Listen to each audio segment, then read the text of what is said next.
미국의 매사추세츠라는 주의 한 교회에 아동부 주일학교에 나오는 8살짜리 소년이 있었습니다. 톰이라는 이름을 가진 소년이었는데 병약하고 몸이 너무 안 좋아가지고 늘 휠체어 신세를 지는, 그러면서 실제의 친구들에게 끌어가지고 교회에 오는 그러한 소년이었어요. 부활주일을 앞두고 전주에 고난주간에 교회 아동부 선생님이 이 아동부 아이들한테 숙제를 하나 내줬어요. 과제를. 뭐냐면 속이 비어있는 플라스틱 계란을 하나씩 주면서 이 속에 무엇인지 좋으니까 생명이 있는 것을 담아오라고 그렇게 이제 숙제를 준 거예요. 그리고 이제 부활주일에서 아침에 아동부 예배 때 다 모여서 한 사람 한 사람 차례차례 그 빈 속에 있던 계란에 뭘 채워 갖고 왔는지, 어떤 생명이 있는 걸 갖고 왔는지를 하나씩 이렇게 펼쳐 보여주는 거예요. 그러니까 어떤 아이는 꽃을 잘라가지고 꽃을 그 안에 넣어왔고, 어떤 아이는 나뭇잎을 갖다 놓았고, 뭐 어떤 아이는 곤충을 잡아다 놓았고, 뭐 여러 가지 것들을 쭉 준비를 해왔어요. 드디어 이제 톰이라는 아이의 차례가 돼가지고 열어봤는데 그 플라스틱 계란이 비어 있는 거예요. 몇몇 아이들이 보면서 깔깔거리면서 톰 저희가 숙제 안 해왔다고, 과제 안 해왔다고 막 그러는데, 그걸 바라보는 아동부 선생님이 좀 그렇잖아요. 그래가지고 우리 톰이 준비를 못한 것 같다고, 아파서 아마 준비를 못했나 봐. 그랬더니 톰이 아니요 선생님 저 준비해 왔어요 그러는 거예요. 그러더니 뭐라고 하냐면, 선생님 저도 이 빈 계란 속에 생명을 넣어 왔어요. 이것은 예수님의 빈 무덤이에요. 예수님이 다시 살아나셨기 때문에 이게 비어 있는 거예요. 이 빈 달걀 플라스틱이 예수님의 빈 무덤이에요. 예수님의 안에 생명이 있기 때문에, 이 생명이 살아있기 때문에 이 무덤이 빈 거예요. 그러면서 이거 여는 거예요. 저는 빈 무덤에 생명이 있다고 믿어요. 이게 부활의 신앙입니다. 이 소년이 10개월 뒤에 아깝게 세상을 떠나게 됩니다. 장례식 날 이 톰의 관에 보통의 장례를 하면 꽃을 올려놓는데 아이들이 뭘 올려놨냐면 플라스틱 이 빈 계란 이거를 갖다 다, 네 말대로 부활의 능력으로 다시 살아나라고, 그 믿음으로 그렇게 했다라고 얘기합니다. 오늘 본문에 보면 이미 예수 그리스도께서 부활을 하셨지만 부활의 그 놀라운 사건을 바라보고서도 감격하고 그 부활의 능력을 제대로 누리지 못하고 있는 제자들의 모습이 지금 보여지고 있습니다. 1절로 2절을 보면 이 사건의 배경이 나오는데 디베랴 바닷가, 쉽게 말하면 갈릴리 호수에서 있었던 일이라는 걸 알게 되고요. 이 사건이 일어난 게 이게 새벽에 난 것이라는 걸 우리가 알 수 있어요. 아마도 예수님이 부활하시고 나서 한 10일 정도는 지나지 않았을까라고 시간적으로 생각을 합니다. 본문에 나오는 사람들은요, 베드로와 도마, 나다나엘과 야고보, 요한, 그리고 뭐 이름이 밝혀지지 않은 2명의 제자, 이렇게 모두 7명의 제자가 등장을 합니다. 부활의 아침은 밝았고요, 부활하신 예수님을 2번씩이나 만났음에도 불구하고 아직도 제자들은 부활의 그 놀라운 능력을 제대로 삶 가운데 경험하고 있지 못하다라는 사실입니다. 3절에 베드로가 이런 말을 합니다. 나는 물고기 잡으러 가노라. 예수 그리스도께서 사망의 권세를 이기시고 부활하셨음에도 불구하고 사실 별다른 할 일이 없는 제자들의 모습을 대표하는 말이 뭐냐면 나 물고기 잡으러 가노라라는 말인 거예요. 예수님께서 부활하셨으면 나가서 예수님이 부활하셨다고 증거를 해야 하는데 그럴 의욕도 없고, 이 놀라운 부활의 메시지를 통해서 내가 세상을 정복하리라, 세상에 전하리라, 어떤 뭐 그런 흥분도 없고, 그리고 내가 이 일을 꼭 해야 되겠다는 사명감도 없고, 그냥 예전에 하던 일이니까 그냥 뭐 할 일도 없는데 물고기나 잡으러 가지, 지금 이러고 있는 거예요. 베드로의 말은 그렇게밖에 들리지 않아요. 근데 옆에 있던 다른 6명의 제자들이 덩달아 그래 나도 같이 가자 그러고 베드로를 동조해가지고 다 같이 7명이서 물고기를 잡으러 갑니다. 이 물고기를 잡으러 간 7명의 제자는 예수님을 버리지 않았습니다. 예수님에 대한 사랑이 없는 것도 아닙니다. 이거 물고기 많이 잡아서 돈 벌어가지고 뭘 하겠다는 그런 생각이 있는 것도 아닙니다. 이들에게 문제는 비전이 없다라는 얘기예요. 예수 그리스도가 부활하셨음에도 불구하고 삶에 뭔가 해야 되겠다는 비전이 없는 거예요, 생각이. 이전에는 예수 그리스도께서 십자가에 달려 돌아가시기 전에 잡혀가실 때에 도망갔던 그런 전력이 있는 제자들이에요. 그런 제자들에게 예수님이 부활해서 나타나셨어요. 그럼에도 불구하고 제자들은 아직 영적으로 뭔가 회복되지 못하고 있는 거예요. 자신감도 결여되어 있고 죄책감도 있을 거고 수치심도 있을 거고 아무튼 영적으로 무기력한 상태에서 지금 하루하루를 보내고 있는 거예요. 물론 대제사장의 뜰에서 예수님을 바라본, 따뜻하게 자신을 용서하며 바라봤던 그 예수님의 눈길을 바라봤던 베드로는 나와서 통곡하면서 회개하고 그랬지만, 그럼에도 불구하고 예수님에서 내가 다시 쓰임받을 수 있을까라는 질문을 던졌을 때는 그러지 못한 거예요. 자신감도 떨어져 있고 그런 상태인 거예요. 이런 영적인 분위기에서 별다른 하는 일도 없이 그냥 우왕좌왕하고 있는, 그저 그렇게 하루하루를 보내고 있는 제자들의 모습이 바로 오늘의 모습입니다. 그렇게 고기를 잡으러 갔는데 밤새 고기를 잡았는데 한 마리도 못 잡습니다. 아무것도 못 잡았다고 되어 있잖아요. 여기에 베드로 진짜 베테랑 어부인데도 불구하고 베드로, 야고보, 요한 다, 근데 한 마리도 못 잡아요. 사랑하는 성도 여러분, 이게 있을 수 있는 일이니까 사실 불가능한 일이죠. 베테랑 어부라면 피레미 새끼 한 마리라도 잡아와야 되는 거 아닙니까? 한 마리도 못 잡아요. 그러다가 날이 샜어요. 아무 생각 없이, 야, 어떻게 우리가 그물질을 했는데 한 마리도 못 잡아라고 생각하면서 멍하게 허망해가지고 멍 때리고 있는 상황이에요, 지금. 근데 자기들이 왜 물고기를 잡으러 왔는지도 생각도 없고 이 일을 왜 해야 되는지는 생각도 없고 그냥 얘들이 하던 대로 그냥 했던 거니까 와서 하고 있는 거란 말이에요. 그런데 그 멀지 않은 곳에 예수님이 이미 와 계셨어요. 그리고 예수님이 그걸 다 보고 계셨어요. 그런데도 알지를 못합니다.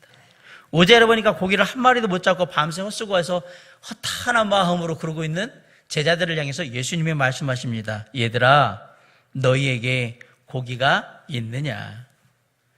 그러자 제자들이 얘기를 합니다. 대답하되 없습니다 라고 대답을 해요. 그러자 바로 그물을 배 오른편에 던지라. 그리하면 잡으리라.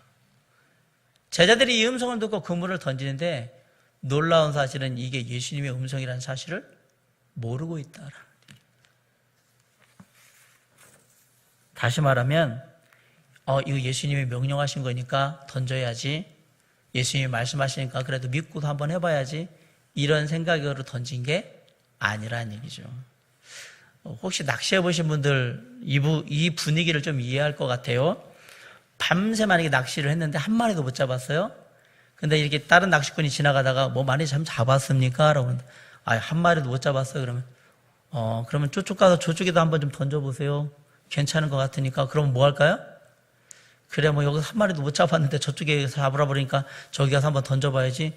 이렇게 그냥 혹시나 하는 심정으로 낚싯대를 두리우거든요. 지금 이 제자들이 하고 있는 게 그건 거예요. 뭐 이거 예수님이 얘기했는지 뭔지 누군지 모르는데 그냥 혹시나 오른쪽에 던지라니까 한번 던져봐야지. 제자들이 얼마나 영적으로 둔감한 상태에 있는가를 잘 보시기 바랍니다. 놀랍게도 이 사건은 예수 그리스도가 사망의 권세를 이기시고 부활한 다음에 일어난 사건입니다. 날이 샜어요. 예수님이 바닷가에 서 계신데 예수님이 서 계신 것도 몰라요.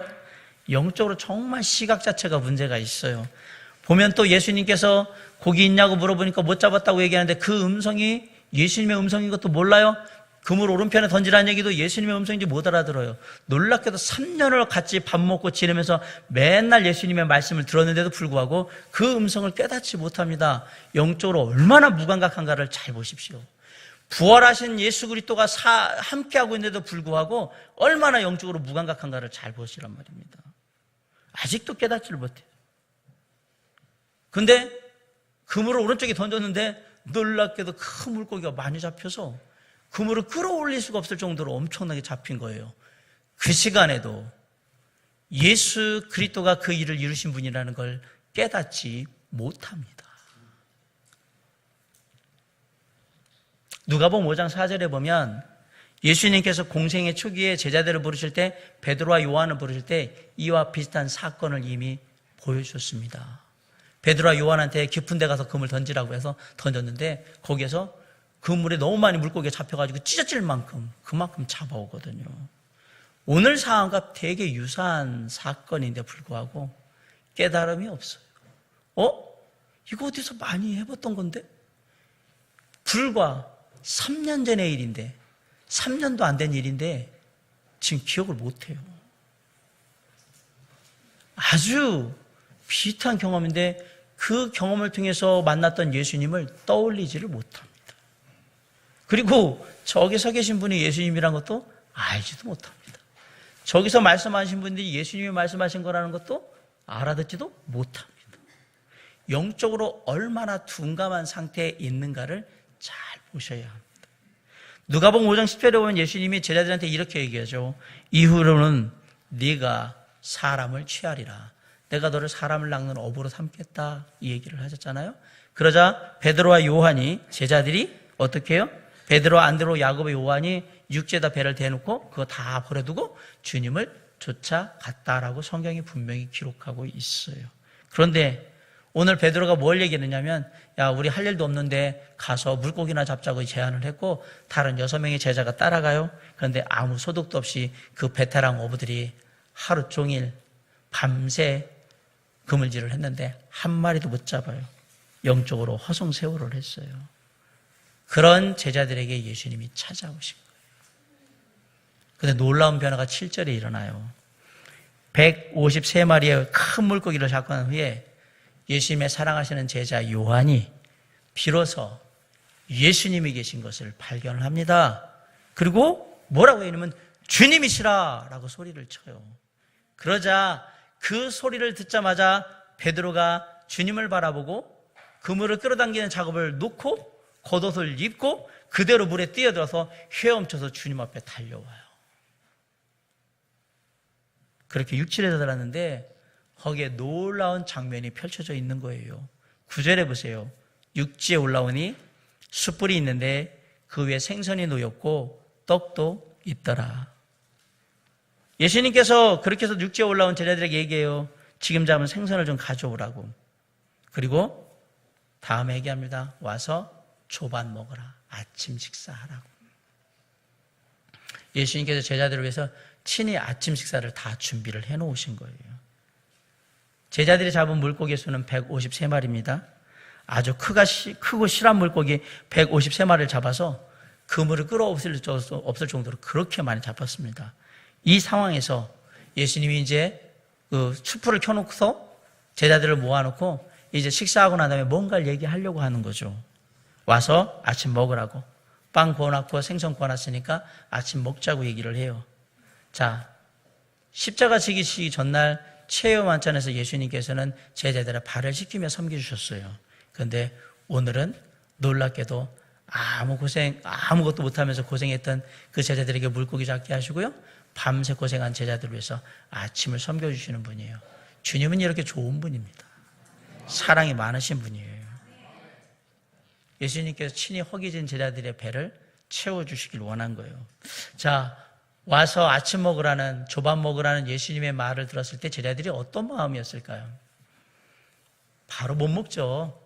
한편으로 죄송하기도 하고, 이거 참 얼굴 참아 들고서 그냥 똑바로 쳐다보기도 어렵고, 진짜 뭐라고 하실 줄 좀 두렵기도 하고, 어색하기도 하고, 이 분위기가 되게 딱딱하겠죠.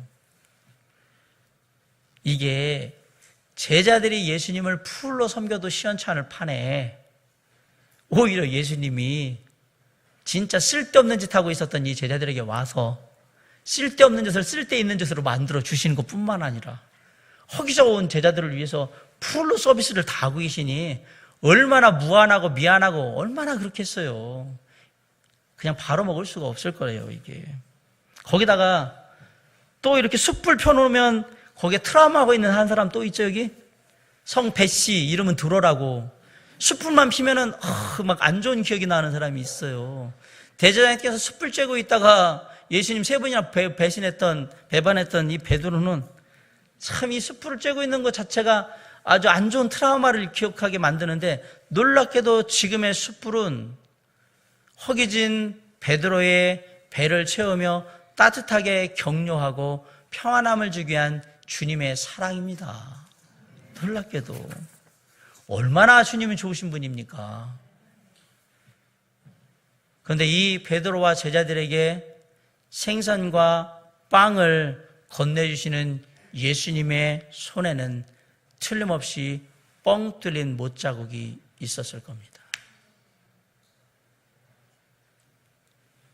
못에 뻥 뚫린 그 손으로 자, 빵 먹어. 이 생선도 맛있게 구웠으니까 먹으라고 내주시는 그 부활의 예수님, 십자가의 고난을 이미 경험하시고 다시 사신 예수님, 그 예수님은 손에 아직도 못자국을 그대로 가지고 계셨고요, 허리에는 창자국을 그대로 가지신 채로 다시 한번 제자들에게 오셔서 당신의 다음이 없는 사랑과 은혜를 베풀고 계신 거예요. 이 예수님이 바로 지금 저와 여러분이 믿고 늘 함께하는 예수님이라는 사실을 잊으시면 안 됩니다. 사랑하는 성도 여러분, 이 예수님을 매일매일 경험하고 계십니까? 저는 오늘 이야기를 통해서 여러분과 오늘 말씀 속에 들리는 세 가지 음성을 잘 생각해 보길 원합니다. 오늘 말씀 속에 세 가지 음성을 꼭 기억하세요. 첫 번째는 오늘 말씀 속에서 우리는 세 가지 음성을 기억해야 하는데, 첫 번째는 베드로의 음성을 기억해야 합니다. 나는 물고기를 잡으러 가노라. 야, 이제 할 일 없는데 뭐 옛날에 하던 거 그냥 하면서 그냥 살지. 뭐 할 것도 없는데. 이 말에 옆에 있던 다른 6명의 제자도 같이 동조해서 할 일 없는 짓을 했다라는 사실을 잊으시면 안 됩니다. 두 번째는 요한의 음성을 기억해야 돼요. 주님이시라. 우리를 바라보고 계신 분이 저분이 주님이야. 그러자 이 음성에 물고기를 끌어올리던 베드로가 겉옷을 입고 그대로 물에 들어가서 헤엄쳐서 즉시 주님 앞에 나왔다는 사실을 잊으시면 안 됩니다. 마지막 세 번째로 예수님의 따뜻한 음성이에요. 와서 초반을 먹으라. 얘들아, 밤새 그물 지나느라고 너무 힘들었지? 많이 배고프지? 하나도 못 잡아서 되게 힘들었을 텐데 그래도 이제는 많이 끌고 오느냐고 그래도 마음이 좀 괜찮겠다? 특별한 건 아니지만 이리 와서 허기도 좀 채우고 따뜻하게 몸 좀 녹이고 젖은 옷도 말리고 그렇게 하라. 와서 초반을 먹으라. 이 세 음성에는 각각의 교훈이 있습니다. 첫 번째로 때때로 우리에게는 나는 물고기로 잡으러 가노라 라는 베드로가 했던 그 얘기와 같은 음성이 내게 들릴 때가 있어요. 뭐 할 일도 없는데 할 것도 없는데 뭐 그냥 이렇게 살면 되지. 그 뭐 신경 쓰는 게 뭐가 있어. 그냥 그러다가 그냥 가는 거지 뭐. 이런 생각 없는 인생으로, 맥 빠진 인생으로 우리를 유혹하는 그러한 음성이 우리 주변에서 우리에게 들릴 수 있어요. 나 물고기 잡으러 갈 거야. 너 뭐 할 건데? 할 일 없는데 그런 거나 하지. 아니요. 오히려 내가 누군가에게 야, 우리 물고기 잡으러 가자. 할 일 없는데 이렇게 얘기할 수도 있습니다. 사랑하는 성도 여러분,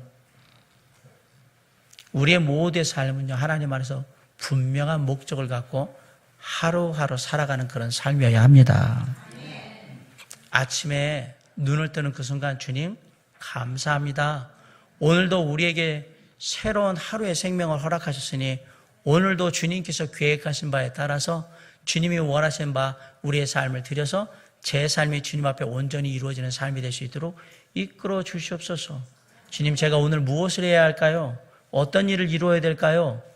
우리는 분명한 목적을 갖고 사는 하나님의 사람들이 되어야 돼요.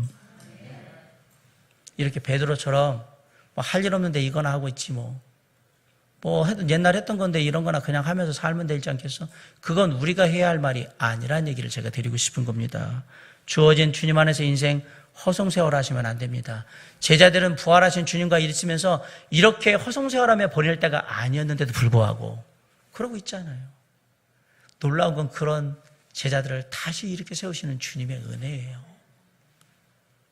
하루하루를 값지고 알차게 살게 하기 위해서 다시 이끄시는 그 주님의 귀한 사랑을 다시 한번 보시기를 간절히 바랍니다.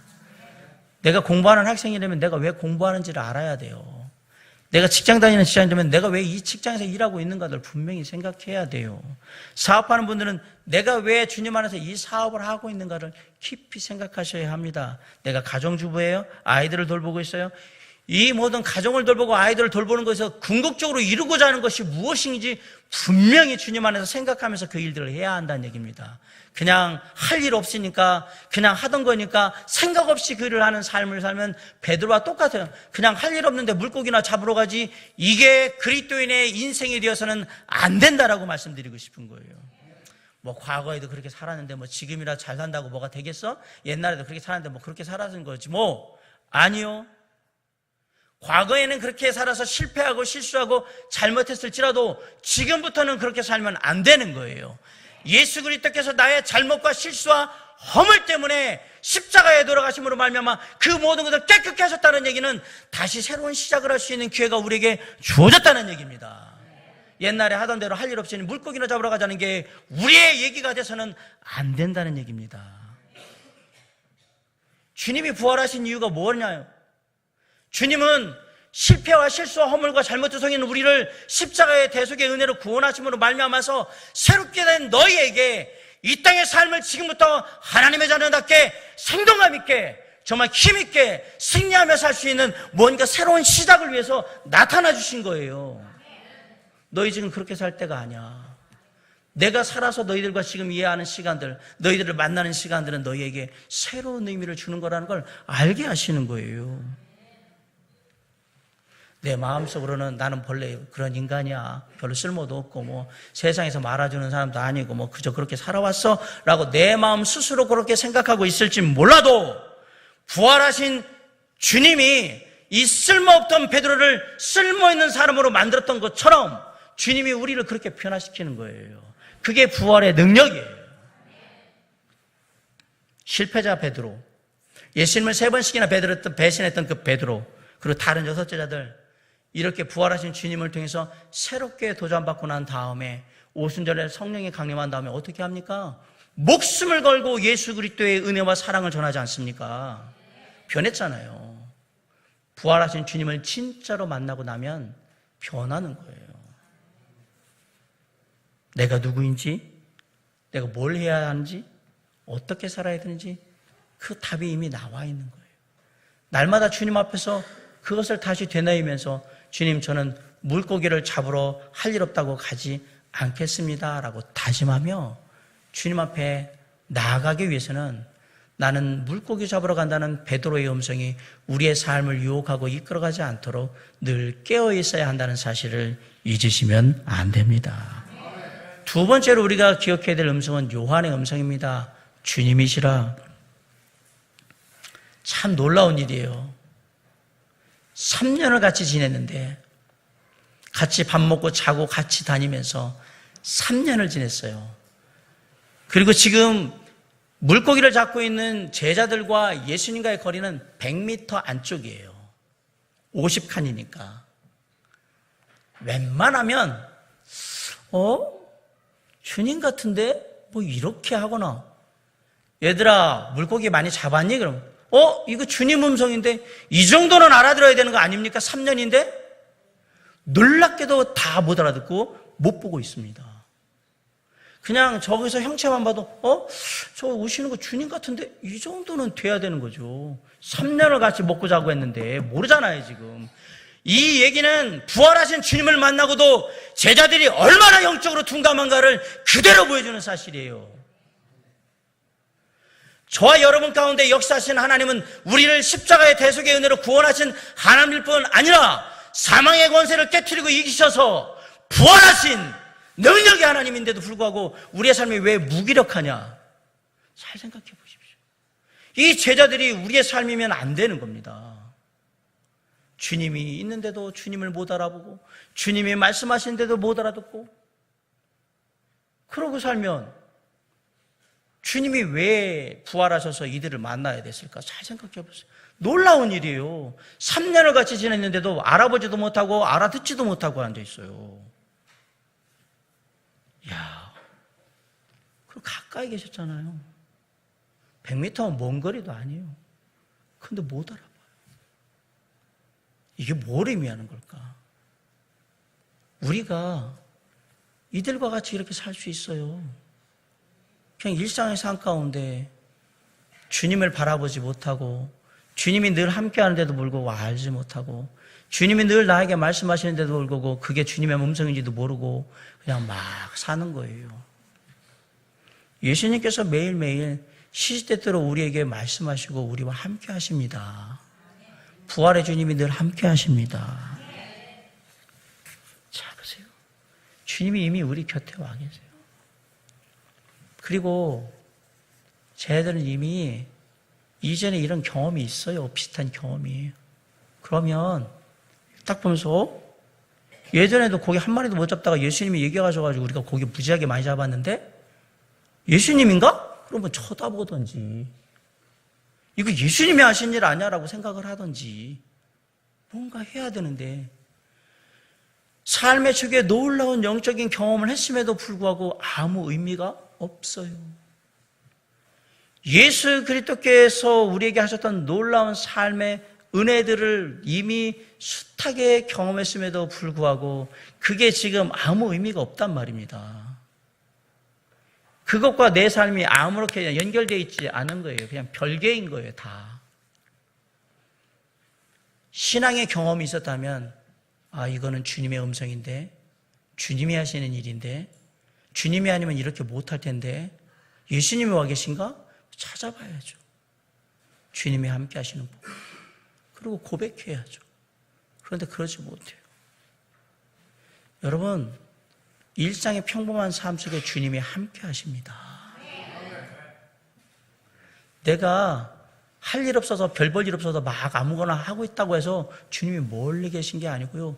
그 순간에도 주님은 나와 함께 하십니다. 그 주님은 나를 지켜보고 계시고요. 내게 말씀하실 거예요.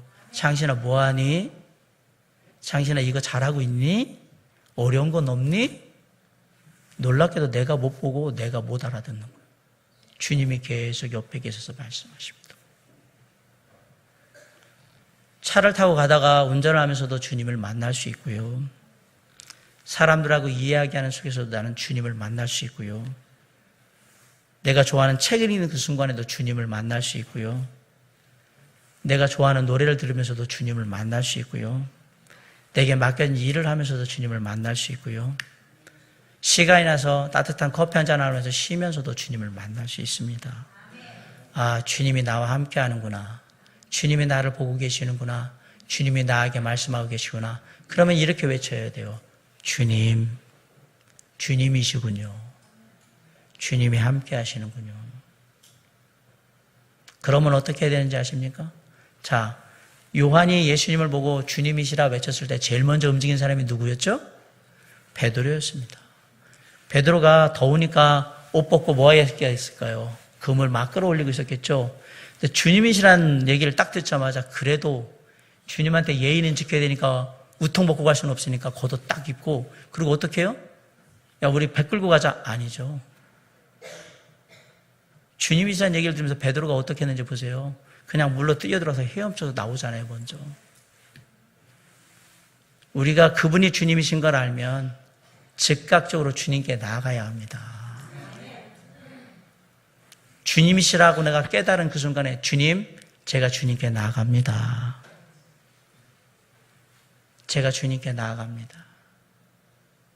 나를 구원하시고 나를 사랑하셔서 지금도 나와 함께 하시고 내 삶의 모든 걸 중화하신 주님, 제가 미처 보지 못했고 제가 미처 주님의 음성을 듣지 못했는데 이제 알았습니다. 주님이 나와 함께 하신다는 거. 주님, 이제 제가 주님께 나아갑니다. 나를 받으시옵소서. 그러고 나가야 돼. 우리의 심령 가운데 주님이라는 고백이 떨어지는 그 순간, 그걸 깨닫는 순간 우리는 즉각적으로 주님 앞에 나아가 우리의 삶을 내려놓아야 한다는 사실을 잊으시면 안 됩니다. 이 부활의 아침에 나를 부르시는 주님의 음성을 듣고 주님, 제가 주님께 나아가겠습니다 라고 고백하며 주님께 나아감으로 부활의 능력을 경험하는 저와 여러분이 되시길 주님의 이름으로 간절히 축원합니다. 마지막 세 번째로 우리가 기억해야 될 음성은 예수님의 따뜻한 음성이에요. 와서 조밥 먹어라. 아침 먹어. 생선 갖다 놓고 떡, 빵도 갖다 놓고 아침 먹으라고 합니다. 아까도 말씀드렸지만 제자한테 야, 아침 먹어. 배고프잖아. 먹어라고 했을 때 예수님이 말씀하신다고 덥석 집어먹을 수 있는 사람이 여기 어디 있겠어요? 이 제자들이. 왜 안 먹을까요? 배가 안 고파서요? 아닐 겁니다. 아니 너무 피곤해서 입맛이 없어서요? 아닐 겁니다. 그들 나름대로는 주님께서 이렇게까지 하시는데 우리가 무슨 짓을 하고 있었던 건가? 미안하고 죄송하고 처음부터 알아보지도 못하고 여러 가지 만감이 막 교차하는 거죠. 이 순간에. 선뜻 집어먹지 못하는 이유는 거기에 있어요. 이거 어떻게 해야 돼? 그런데 놀랍게도 그러한 제자들의 마음을 다 이해하시는 주님께서는 제자들에게 따뜻한 아침으로 그 차가운 새벽의 공기를 이길 수 있도록 격려하시고 힘을 주고 계신 거예요. 이 어린 자녀들을 두고 있는 가정에서는 아침마다 전쟁이 일어나요. 학교 중에는. 뭐 하기 위해서? 학교 가는 자녀에게 밥 먹이려고 아침밥 먹고 가 그러면서 그냥 밥그릇 들고 다니면서 그냥 한 숟가락이라도 더 먹이려고 막 왜 그래요? 어른들의 마음은 부모의 마음은 간단해요. 엄마의 마음은 아침에 든든히 먹고 가야 하루를 얘가 잘 이겨내고 힘있게 살 수 있을 거라고 믿으니까. 그러니까 한 숟가락이라도 더 먹이려고 하는데 애들은 그러한 부모님의 기쁜 뜻, 엄마의 기쁜 뜻을 모르고 괜히 짜증내면서 막 그러는 거죠. 그러나 나중에 부모가 되보면 다 깨달아요. 자, 지금 잘 보세요. 예수님께서 밤새 고생한 제자들에게 물고기도 한 마리도 못 잡아가지고 진짜 허탈한 마음으로 돌아올 수 있었던 제자들에게 마지막에 극적인 반전을 이루시면서 엄청 많이 잡고 오게 하는데 배는 되게 고플걸요? 왜냐하면 허탈한 상태에서 다시 물고기 잡으면서 이거 끌어들이면 힘이 되게 많이 들었을 거예요. 놀랍게도 예수님께서는 이런 제자들의 상태를 다 아시고 뭐 하고 있냐면 지금 따뜻하게 숯불도 피워놓고요. 그리고 아침도 준비해 놓으신 거예요. 그러면서 오는 제자들한테 수고했다. 아이고 물고기 잡느냐고 고생했어. 자 앉아서 이제 아침 먹자. 허기질 텐데 맛있게 먹어. 그러면 어깨를 툭툭 두드리면서 격려하시는 모습인 거예요. 주님이 얼마나 좋으신 분입니까? 우리가 진짜 주님 앞에서 보이지 말아야 되는 모습들, 하지 말아야 될 거 하고 있다고 해도 주님 다 용납하시고 이해하시고 괜찮아, 잘하면 되지. 그러면서 고생했다 툭툭툭 떠들이면서 격려하고 위로하시죠. 이 주님을 생각하면 너무 마음이 따뜻하지 않습니까? 이 예수님을 매일 경험하셔야 돼요. 와서 아침 먹으라고. 주님은 왜 아침을 준비해 줬을까? 똑같은 의미예요. 모든 시작에 너희들이 허기지고 지쳐있는 그 모든 것, 내가 비록 너희들에게 준비한 것은 보잘것없는 생선과 빵이지만 그래 이거 먹고 힘내서 오늘 하나님 안에서 우리 잘 해보자. 그 의미 아니겠습니까? 그런 의미에서 볼 때요, 사랑하는 성도 여러분, 아침밥 잘 드시기 바랍니다. 제가 얘기해드린 아침밥은 육신의 아침밥을 얘기하는 게 아니고요, 주님이 저와 여러분을 위해서 준비한 영의 아침 식사 꼬박꼬박 하시기 바랍니다. 주님 안에서 하루 진짜 파이팅 하고 싶으시면 아침밥 꼬박꼬박 주님한테 얻어 드시기 바래요. 내가 너를 위해서 준비하노라. 내가 너에게 힘을 주기 원하고, 내가 너를 위로하길 원하고, 내가 너를 격려하길 원해. 예수님이 차려주시면 그거 아무한테 차려주는 거 아니거든요. 예수님이 오직 당신의 자녀들한테만 해주시는 거거든요. 이 특권 버리지 마시고 예수님이 차려주시면 꼬박꼬박 매일 아침마다 나가서 맛있게 드시고 이렇게 얘기하세요. 주님, 오늘 영의 아침 식사 잘했으니까 이거로 힘내서 주님 안에서 열심히 살아보겠습니다. 파이팅 하겠습니다. 그러고 나가시면 돼요. 설거지 주님이 다 알아서 하실 거예요. 사랑하는 성도 여러분, 바빠서 영의 아침 식사를 못 하시겠습니까? 그러면 몇 술이라도 뜨고 가면서라도 우적우적거리면서라도 가보세요. 학교 가는 길이나 직장 가는 길에서 안 되면 차 안에서 집어 먹던지, 정 안 되면 학교나 직장에 가서 조금 늦은 시간이지만 그때라도 예수님과 함께 영의 아침 식사, 조금은 좀 식었을지 모르겠네요. 그래도 드셔야 됩니다. 꼬박꼬박 드시기 바랍니다. 날마다 예수님이 차려주신 그 영의 아침 식사를 먹는 그 인생이 가장 행복한 인생이고 가장 축복받은 인생인 줄 믿으시기 바랍니다. 누가 아침을 차려주겠어요? 예수님이 차려주시는데. 매일 아침 그 주님을 만나세요. 지치고 힘들고 괴롭고 문제 가운데 무거운 나에게 주님이 이리 와. 그리고 다 내려놓고 나한테 내려놓고 이제 차갑고 지쳐있는 그 마음 밥 먹으면서 따뜻한 숯불 쬐면서 회복하고 그리고 가라. 내가 준비할게. 허락하시는 인생이에요. 사랑하는 성도 여러분, 주님이 와서 조밥 먹으라고 하면 가서 드세요. 그래서 우리의 삶에 주님의 은혜와 사랑이 날마다 넘치는 삶이 되길 간절히 바랍니다. 어느 날 주님이 부르실 거예요. 와서 아침 먹으라고. 그러면 네, 주님 염치었지만 맛있게 먹고 정말 오늘 하루 열심히 살겠습니다. 그렇게 사셔야 돼요. 이 제자들에게 허락하신 예수님의 은혜와 사랑과 그 위로와 격려는 주님의 날마다의 제자들을 향한 마음의 표현입니다. 사랑하는 성도 여러분, 우리가 오늘 이 부활의 아침에 이 세 개의 음성을 기억하면서 우리의 마음속에 교훈을 삼기를 원합니다.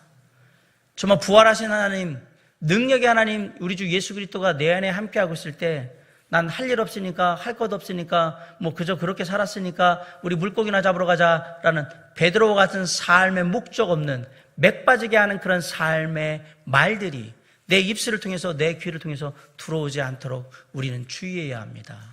아울러서 내 삶 가운데 부활하신 주님이 늘 함께하고 계시다는 것, 그리고 나를 늘 바라보고 계시다는 것, 그리고 나에게 늘 음성으로 얘기하고 계시다는 것을 빨리 깨달아 알므로 주님이시라는 고백과 함께 베드로처럼 즉각적으로 주님 앞에 나아가 우리의 삶을 열고 주님 무엇을 하길 원하십니까? 어떻게 하길 원하십니까? 라며 나의 삶을 맡기는 그런 믿음의 결단이 있기를 주님의 이름으로 간절히 축원합니다.